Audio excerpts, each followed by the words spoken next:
Yeah.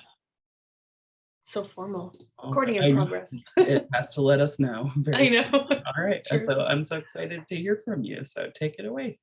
Thanks so much. It's a nice small group here, but thanks so much for coming. So I'm really happy you guys are here. And I'm just gonna go through, I have a little like PowerPoint type presentation, just talking about my book, which is obviously my personal story. So sort of the journey, how the story came about. So if there's any questions that come up like while I'm sharing, I don't know if, I think you can raise a hand, or if you want to type something in the chat, even if you don't want to forget, and I can always circle back to it. I'm happy to do that. So I'll do the presentation and then I'll do a short reading, and then I'm totally happy to answer anything that comes up. Hopefully it's book related or story related. Let's see if I can share my screen. Can you guys see that? Yep, looks great. Okay, awesome. Okay, so let me get my cursor back here. Great. So I just called this the journey to Still Stace by me, obviously. And I also just wanted to acknowledge that I'm coming from Chilliwack, also known as the Coast Salish and Stolo peoples, unceded traditional territories. And I want to thank them for the honor of being a guest on their lands. So as Carrie said, I'm Stacey Chomiak. I'm really impressed with how you pronounced my name as well. It's Ukrainian. You got it right. So I identify as a lesbian person of faith. I'm an artist and illustrator. I guess formerly now I'm a writer, a wife and a mom. And my friends and pretty much everybody now calls me Stace, so you're welcome to as well. And my pronouns are she, her. So there's littler me. I grew up in Winnipeg, Manitoba, Canada.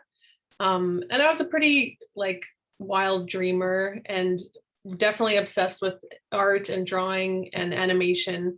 I remember sitting in kindergarten, we used to have like, you know, carpeted steps in the library.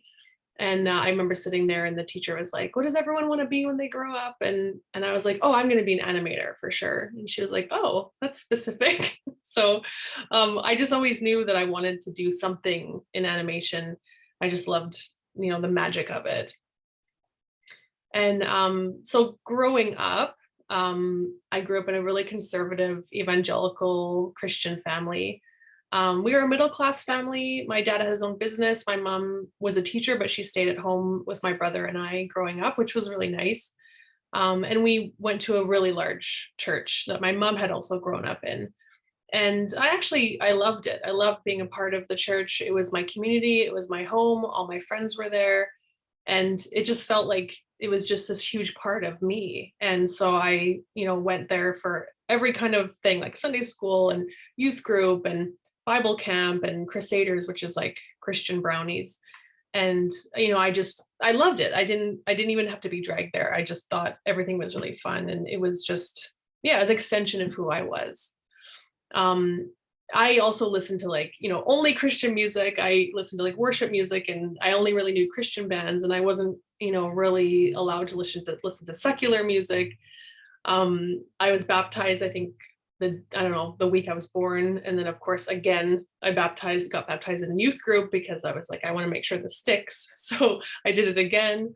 And, you know, the whole thing with God and Jesus, like they were really present and just a huge part of who I was. And I was a totally typical, like good church girl. I was like, I only went to church events. I had really clean friends. I didn't swear. I didn't drink. I didn't really go to dances even. I just was like totally vanilla. And I was really good at it. And I think I was always taught, like growing up in, you know, the church and just being immersed in that community, that, you know, you have to be good. You have to be a certain level of good to get into heaven. And so I was always making sure that, you know, I was maintaining this level of good, like get good grades, like treat people well, be an example to like non-Christian people, you know, that's always the goal. Do everything you can to be good. And, you know, it was fairly easy for me, I guess. I didn't really feel like I struggled with a lot of things.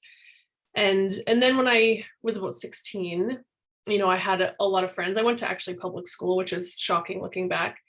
but a lot of my friends started having crushes on boys. And I was like, okay, this is interesting. I don't feel anything. And I didn't really know what that meant because I had no secular knowledge, I guess you could say. I only had this like Christian community and sort of friends from school. And I thought, okay, well, maybe I just haven't met any boy that I like. But I wasn't attracted to boys either. So I didn't really know what that meant. I had no language for that. But I did know that I did want to be around certain girls all the time. But I also didn't know what that meant. I just thought, oh, we're good friends. So, as time went on, I started having more stronger feelings for girls, but I still didn't even know what that meant. I just knew that I wanted to be around them more. So, the words like lesbian or even homosexuality, I didn't even know what those words what those words were. I didn't have any knowledge of them. So I sort of was like, okay, well, everybody says all the answers you're supposed to, wonder about are in all these Bibles. And so I had all these different versions of Bibles. So I would look them up and be like, maybe there's answers in here about what I'm feeling. And eventually I did hear the word homosexuality. And I was like, okay, that sort of rings a bell, but I don't know what that means. So this is pre-Google, pre-internet. I actually went to our local library in Winnipeg and like quietly looked it up. And I was like, oh no, this resonates with me. And what does that mean? I mean, I can't have these feelings. I'm like a Christian. I can't have these feelings. So, from the age of like 16, for the next 13 years, it was like a huge, huge struggle for me. It was just a massive struggle in trying to figure out, what does this mean? I have these feelings. How can I have these feelings? I'm Christian. How do I reconcile these things? So, for a long time, I didn't think that I could reconcile it. So I thought, okay, eventually, a year went by. I said, okay, obviously I'm attracted to girls. That must be sin. That's the only thing I could equate it with. So I thought, well, I did some research and found, a lot of like Christians would call that like you struggle with same-sex attraction. So that's like a form of sin, basically. So, I thought, well, I have to figure out what to do with that. And I sort of we're looking more into that and just so much shame, just feeling so much shame in not knowing, what to do because I was always good. And now I have this all of a sudden this huge sin in my life that I was no longer good.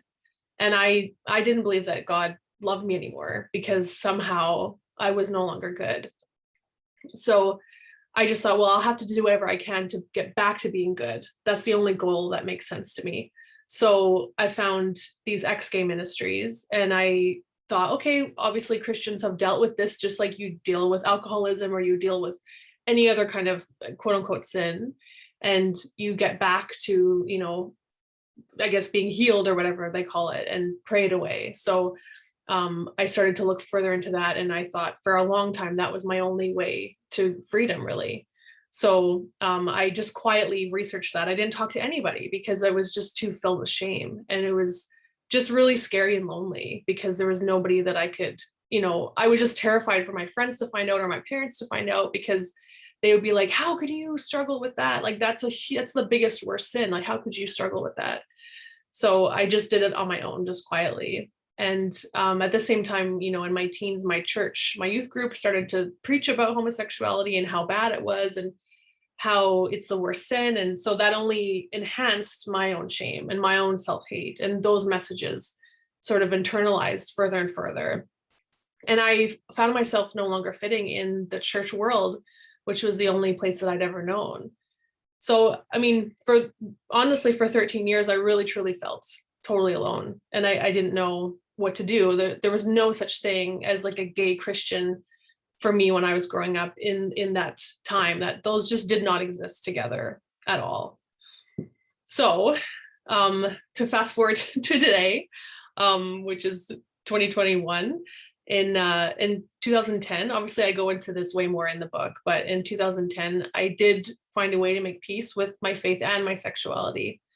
I got married to my wife, Tams, here in the picture in 2011. And we have a daughter and a son. It's actually our son's birthday today. He turns 4. And I've been working in animation for over 10 years with clients such as DreamWorks and Netflix and Apple and Sony. And then I've also published 2 books this year, one as an illustrator, a picture book called Rainbow Boy, and then Still Stace, which is me as an author illustrator. So after having kids, 2016 was our first child was born. I really had this need, this feeling like, I really want to find a way to tell my story. Because I just remember, I was younger then, and I remember feeling just so utterly alone. And the statistics of suicide for teens and people of faith who are queer and struggling, it's astronomically high because people feel so lonely. So I just thought maybe if I can find a way to tell my story and, and encourage people that maybe there's a way for them too, to not have to walk away from one or the other, that maybe would help somebody, even one person. So yeah, I was on the West Coast Express on the way to work in Vancouver one day, and I did this sketch it's a really rough little sketch of younger me sitting in church, holding a Bible and trying to be my good little self. And I didn't really know where it would go, but I just thought, I'll just start drawing. It all starts with one sketch or one word or whatever. So my very first idea, because I was thinking of my kids, but my very first idea was maybe I should put my story into a picture book and, make it sort of tone the content down so it would be more for kids, kind of, learning to embrace their true self. So I did like these little rough storyboards, and I called it Dear Younger Gay Me, because truly I felt like, it's the younger me inside that still has a lot of healing to do, because she went through a lot of years of loneliness. And, I've gone through a lot of counseling, but that does a lot of damage to you, like that kind of trauma. So I thought maybe it'll be helpful for us together to write this story and sort of find peace. And also I thought if it ever gets published, which seemed like an outlandish dream, it would be amazing for my kids to see, a queer story of faith on the shelves, and one that also had a happy ending, because there's a lot of queer stories of people with faith backgrounds where they end up leaving the faith because of the hurt, which is totally understandable.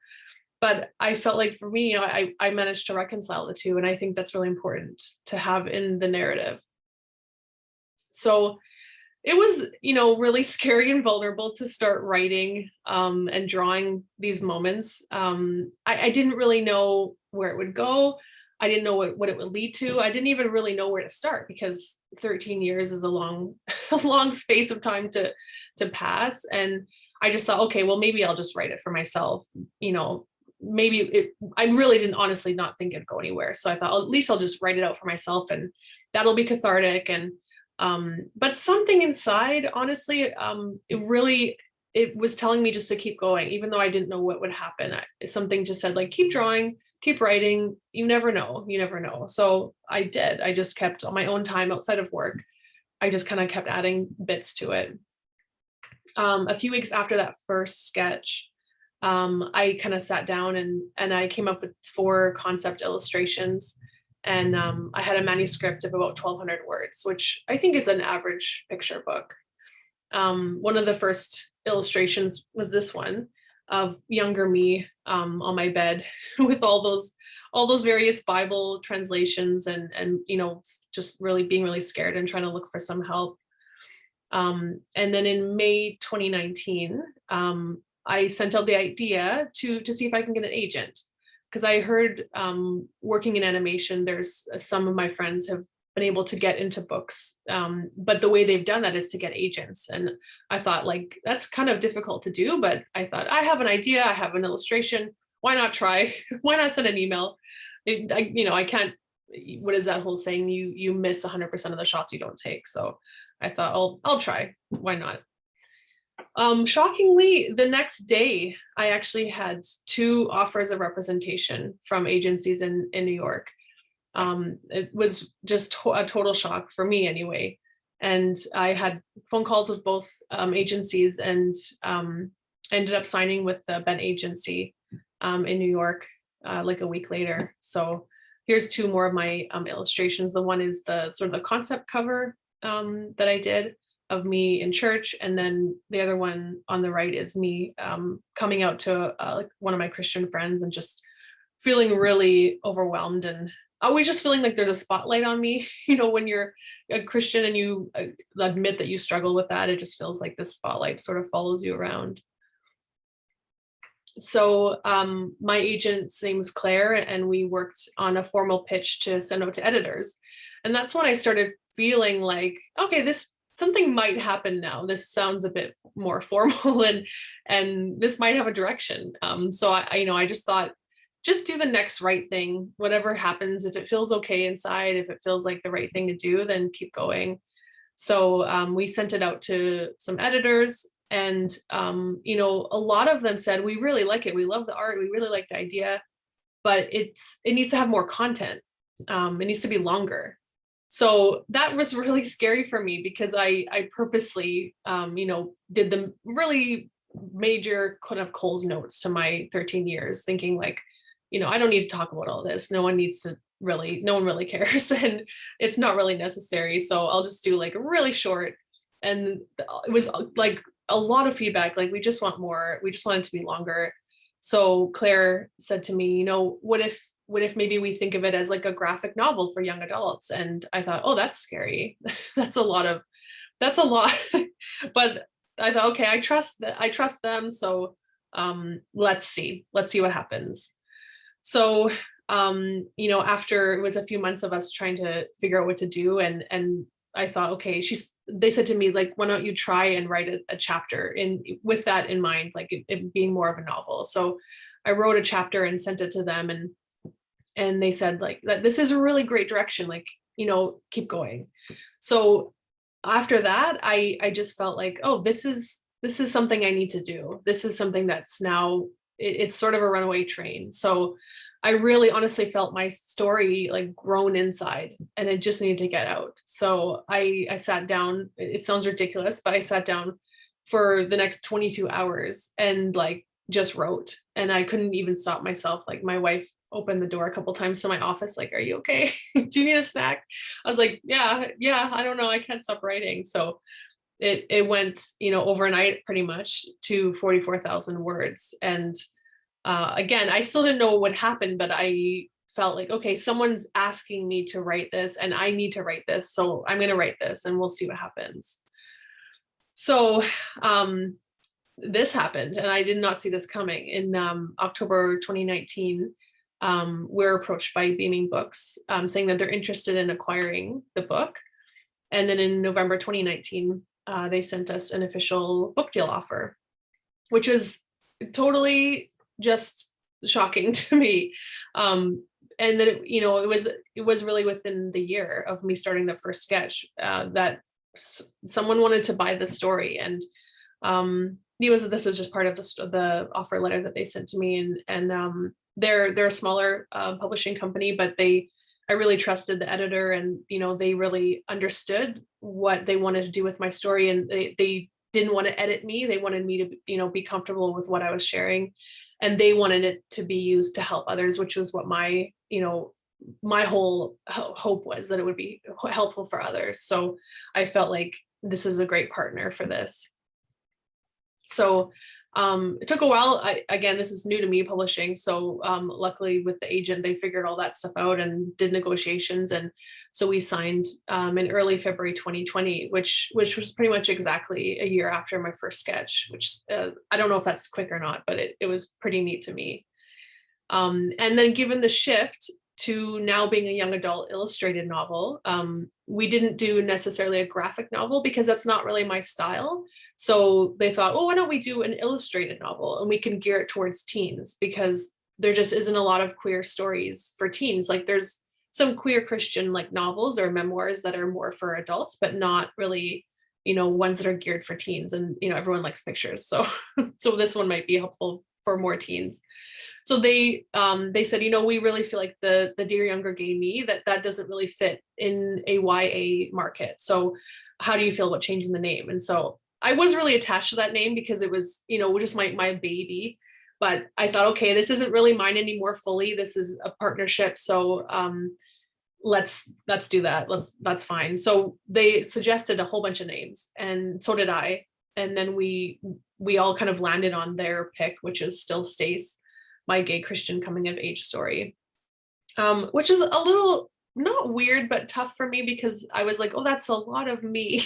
My name is in the title. It's my story. It's a lot of me, but it does fit. And I sort of forget that it's even my name now. It's sort of the title, but and then here's just a picture of me sort of making a timeline. Once I had an editor, her name was Naomi, then you're looking at, okay, like, let's pull this apart. Like, this is a story, but what do we need to do to it? How do we need to reframe it? What do we need to add? What do we need to take out? What doesn't really matter for the reader?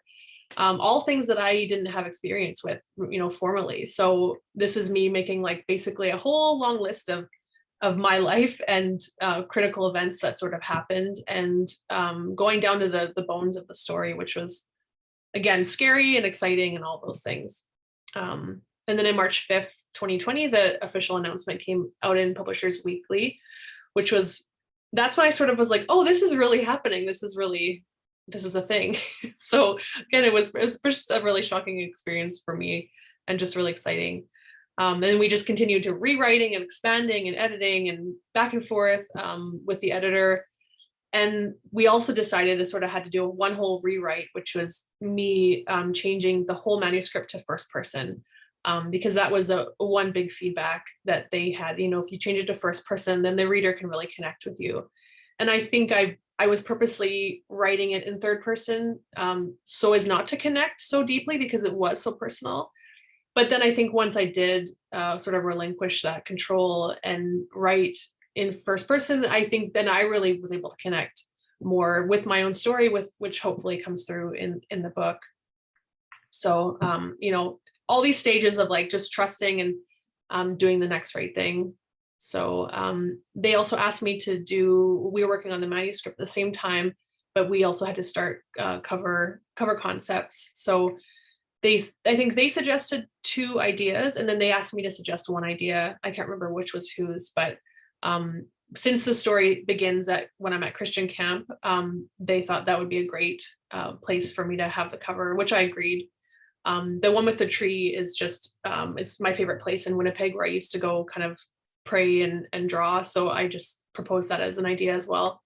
And then they also asked if we could age up the character. In the original concept art, it was pretty young because it was for a picture book, but it didn't make sense anymore to be so young for a YA market. So that was also something I had to sort of do, is sort of figure out how can I make myself look old enough for that sort of time frame. And then sort of now this was, I kind of forgot, was a long time working on the manuscript, just a long time. And then once that was approved, I was like, oh, we're done. And then I was like, oh no, I'm not done. I'm just beginning now the art. And I kind of forgot how hard that would be, because it was really, really difficult going in and writing, going into my journals and doing the research and getting that frame of mind, and sort of sharing from all of those places of hurt and just loneliness and just, chaos, really. And then that's okay, that's done. But now I had to go back in again and then illustrate those moments, which is a different kind of hard. So I went through all the chapters, and my editor, Naomi, went through the chapters, and we both sort of picked out moments that we thought would be what represented well visually, which was a lot harder than I thought it would be. But in the end, we kind of came to the same conclusions, and we ended up with 99 illustrations, which, again, I did not see that coming. I thought maybe like 20 or something. So that was a lot of work, and it was just mentally and emotionally exhausting. So here's a few of my rough sketches that I worked on, because again, working with a publisher, there's timelines that you've got to adhere to. You send things in so that they can send notes, and then you've got to send the notes back in the right time. And I'm also working full time at the same time as doing this. So, it was amazingly like fulfilling, but it was also really challenging. So here's a few of some of the sketches. This is just how I work rough. And then this was a huge thing for me to figure out. The publisher said, this is a YA book, and the YA market, they're often printed as 2-color. So, my idea was doing them full color. That's what the picture book was going to be, full color, like beautiful full color. And then they said, no, we're going to do it 2-color. I was like, okay, now I have to figure out, how to make my illustrations look the way that I want them to, doing 2-color. And then just logistically, it was really difficult to figure out how to paint that way. So on the left is like the black plate. So I had to make sure when I was painting that I would paint just the blacks on one sort of section of layers. And then I had to paint the Pantone orange, which I chose, on a bunch of other layers, and make sure that when they blended, it would look like the final art on the right, which was just really nerve-wracking, and really, it took a lot longer to paint than if I would have just painted it, everything could blend. So that was another sort of hurdle that I had to kind of just learn and figure out and get through and do it 99 times, which was definitely a challenge. So here's a bunch of the final illustrations. And just the way that timing worked out, I had in the end about 8 weeks to do all the color illustrations from December 2020 to February 2021. And it was literally the hardest thing I've ever done, because it was emotionally exhausting. It was physically exhausting. And I made a schedule for myself. I think I had to do like 6 per day or something like that. And sometimes I had to draw like for 14 hours a day. And I remember drawing like over the Christmas break. I think I took Christmas Day off last year, but otherwise I was like, I think I had all those like Hallmark Christmas movies on, like constantly just trying to like not die. It was really challenging, but again, I was like, I'm going to do this. I'm going to do this. It's going to be hard, but I'm going to do this. And a couple I have here are the original concepts that I'd done for the first pitch. I just had to repaint them for 2-color and sort of age up the character to match. And then on March 17th, 2021, the final cover went up for pre-order, and the publication date was set to October 19th, which I think originally they had set the date for publishing in May. But then everything happened with the pandemic, and it did push a lot of publishing dates just forward. So, which in the end actually was better, because we had more time to finesse the manuscript, and then I had a little bit more time for the art. So it did work out in the end. But yeah, it's a slow business, this publishing. But I can't believe it's come and passed. It's crazy. And then in August 2021, after the art was done and that part was all finished, and it was going to go to press, the editors and my agent started getting people to do endorsements, which that was a really amazingly strange thing for me, because then I really realized other people are going to read it. And I didn't really think about that. I'm very used to working on something, in my little office quietly. And I mean, sure, things go on Netflix, but like I'm just a little name and a bunch of credits. And but this is so 100% me, and to know that it's just going out and other people are reading it and giving their opinion on it. Not only my art, which is tough as an artist, but my personal story, which is a whole other thing to get feedback on. Yeah, it was a little scary, and definitely a friend of mine said, you're probably just going to feel like you're walking around without skin on for a while. And that feels pretty accurate, but also a really beautiful thing too. And here are some examples of some really, really beautiful feedback. So yeah, I think once I started to get positive feedback, I started to feel a little bit better about things. And then October 4th, 2021, we got my author copies in the mail. There's me and my wife there in the corner, posing with the illustration in the book of when we first met, which is crazy. But yeah, it was super bizarre opening up the box, and all of a sudden it's a real thing and it's here. And yeah, it was really amazing. And then this is publication day, October 19th, 2021. I went on my bike, which is where I usually go to, like, think problems through and just, I don't know, just figure things out. And So I took the book with me on my bike, and I wrote a letter to myself, because that's really who the book was for. And I said, today's the day our story goes out into the world. We did it, you and I together. Thank you for being brave with me. Thank you for showing me how your hurt could be used to help others. Thank you for trusting me, crying with me, and celebrating with me. Regardless of what anyone says, I'm so proud of us. It's time to let our story go and take its own flight. So it was a really meaningful moment for me.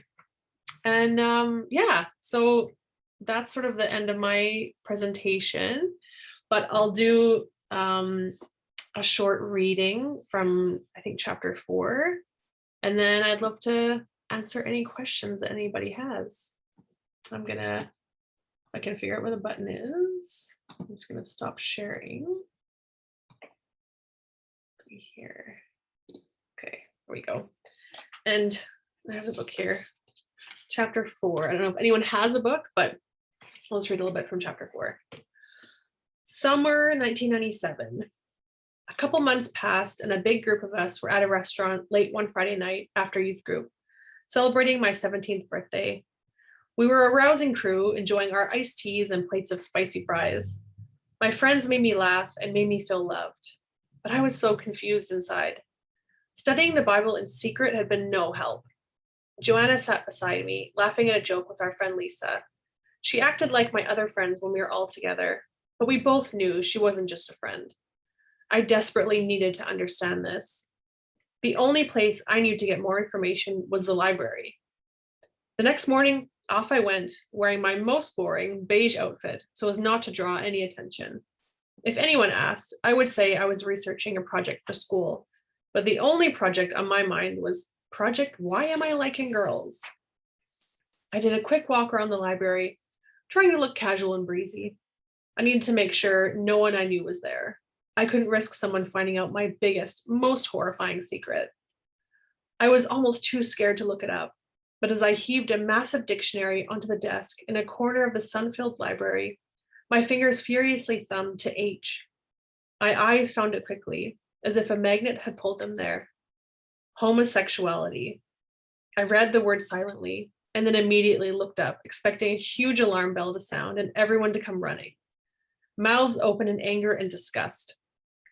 I took a deep breath, realizing no one was even close by, and returned to the word in question. Homosexuality, the quality or characteristic of being sexually attracted solely to people of one's own sex. Oh no, when I read that, something resonated inside, something I identified with. I closed my eyes, partly wishing I hadn't read those words, but also grateful for some proper understanding. I read the entry again, slower this time. Homosexuality, the quality or characteristic of being sexually attracted solely to people of one's own sex. See, lesbianism. What is lesbianism? Now the curious part of me needed to know. It rose up and shoved aside the fear part. I flipped over to L as fast as humanly possible. Lesbianism, sexual attraction or sexual activity between women. My mind flashed to lying on top of Joanna while we kissed, and the vibration of fear and embarrassment was almost too much. It made me want to throw the dictionary across the room. Intense shame sloshed around in my body. Is that what that was? Sexual activity between women? Lesbianism? No, it couldn't be. I touched the silver cross around my neck and pulled it back and forth on the chain, trying to calm myself. Kissing and doing more with Joanna was wrong. I knew that. Maybe I was just giving in to some weak moments, but lesbianism? Not me, no way. That's not me. I'm Stace. Good kid, good person, good Christian. I didn't know much about those words, but I knew they only meant sin. Big, huge, devastating sin. I could feel what people in church would think and say, and it made me want to crawl in a hole. I have to do everything I can to stay far, far away. I'm going to stop there. Dun, dun, dun. That's all I got for now, friends. Oh, that was great. Thank you so much, Stacey. Does You're very anyone have welcome. any questions? You can put them in the chat or you can unmute yourself. Let's feel free. Looks like we've got a question and comment here. Mhm. Hi, Stace. Thanks for sharing your story. I think it's great that the library was the first place you could find helpful information about being gay, and that you're now helping others by writing a book of your own. Mhm. And following the situation in the US where there's been an increase in complaints and challenges to LGBTQ themed books in libraries, I'm curious if you've experienced any pushback against your book either in Canada or the US, and is this something you're worried about? I was thinking about that too. There's one book in particular that is also a YA memoir that's Mm. getting a lot of focus right now. I think the name of it's escaping me right now, but it's become kind of a focus of a push to ban it from school Really? libraries in particular. Yeah. Mm. Yeah, it's super sad, but they're of the books that we keep we call them challenges to books in public libraries and school libraries, and most of the ones that are challenged are LGBTQ themed. Mm. Yeah, is that something that you've been concerned about with your work? I mean, I guess I've been sort of concerned more so with, the people in my book that are real people that aren't or wouldn't be happy with me writing about it. People in my life that are still unaffirming. That sort of was my biggest worry. People, I mean, I knew that there's going to be larger people that I'm unaware of that are not going to be happy. And I've sort of told my story in various capacities, since 2010 in different churches and different online in different ways, podcasts and stuff. And I've gotten a lot of messages, sort of private messages from people, sort of like, how can you do that? If you're saying you're a Christian, you're leading people down the wrong path and all of that. But yeah, this is a whole other territory for me in terms of having something published. So definitely the fears there. I haven't actually had any negative pushback to this point. It's been, I guess, a couple months, so I guess it's still early. I have found that some people don't really want to touch it. I think in communities such as where we are, there's very, very strong divide between the faith community and the gay community. And my book is, it's very like loudly like gay Christian. So people kind of are like, I don't really want to touch that. So there's sort of been that where I definitely sense like I'm going to put you at arm's length because we don't really know what to do with you. But on the other side of that, there's been a lot of people that have reached out to me saying, finally, someone's talking about this. Like, finally, someone's saying my story. I'm not alone. And that's was my ultimate hope. So, if anybody has something negative to say, that's fine. It's the people that need it. That's who it's for. That's who I'll keep talking for. So I'm super grateful. But it is really concerning to hear that, those books are getting banned and questioned. And I people have sent me pictures of my book being in libraries in Nashville, I think Kansas, like all through the states. So I'd be very curious if there was places where it was banned or getting pushback. And yeah, I guess we'll see. I'll cross those bridges if and when they come up. But until then, I'll hopefully just keep talking about it. I don't know if that answers the question.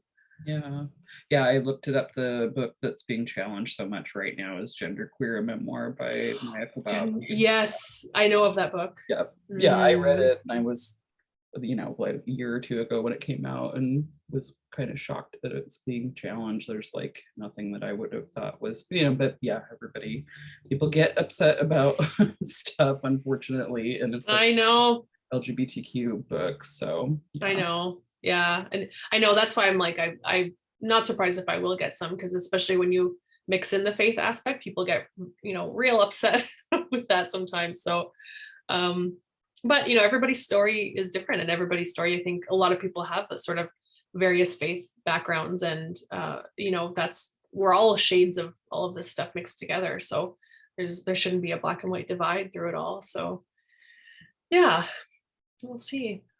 Yeah, I think it's really interesting in your memoir that layer of faith adds like a different kind of pressure. I think lots of queer kids growing up feel, you know, the same like conflict that you feel, but in the context of growing up Christian and loving the church and loving your faith, it's, yeah, it adds a whole other sense of urgency to it. So it's super powerful. I really enjoyed reading your book. Oh, thanks. Yeah. Yeah, it's the evangelical guilt and shame is pretty strong. So I think that's why it's that much more important to talk about it. And because that's why a lot of people just feel so lonely, because they're like, I can't even talk about it because then I'll feel even more shame. So, you know, I'm hopefully these kind of discussions will help that a little bit.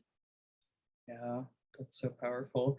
How do you navigate the feeling you mentioned, like, you're, sorry if you can hear my dog snoring in the background. No, that's cute. I don't, but that's cute. It's a snow day and he's very Aw, cozy. that's a good But nap day. yeah, so how do you navigate that feeling of like putting your own story out there, like you had mentioned, the feeling of like walking around without your skin on, like imagine you must lean pretty heavily on your faith and your family to.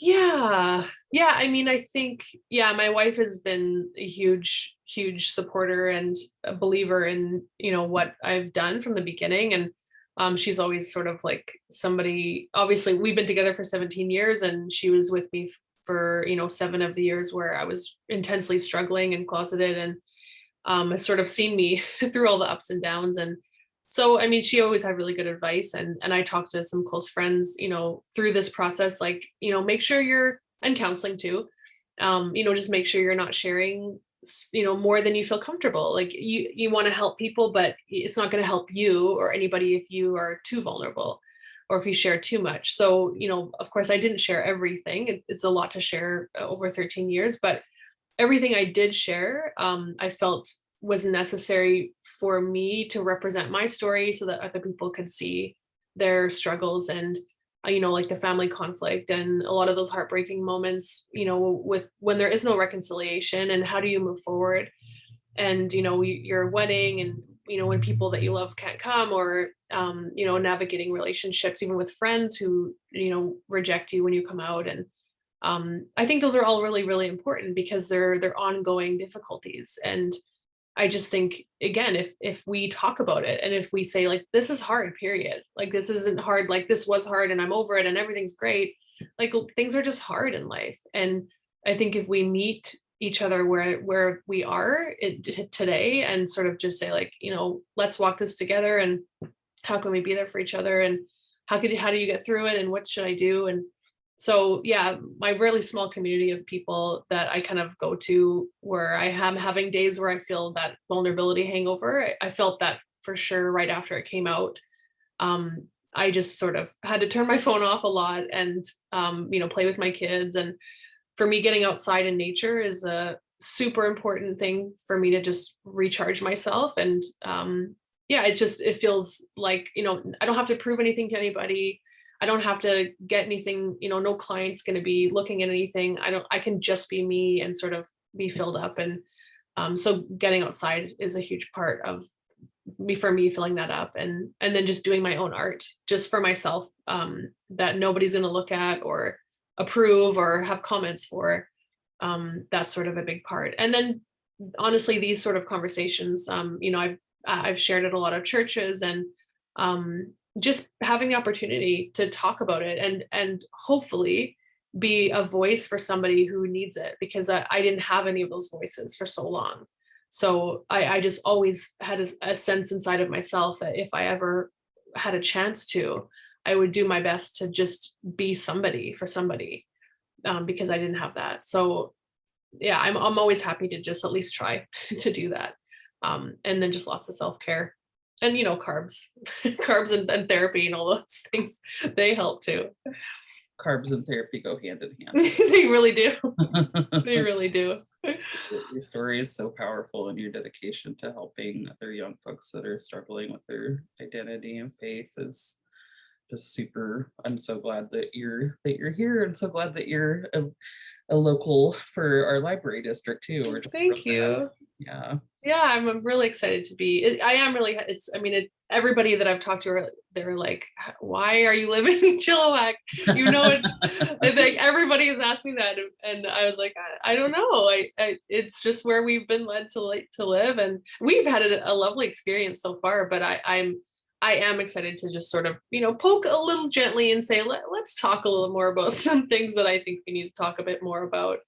So we'll see. We'll see. Maybe I'll start to get a lot more negative feedback after that, but I'm really happy to be here. Yeah, we're so happy to have you. Do we have any more questions from our audience?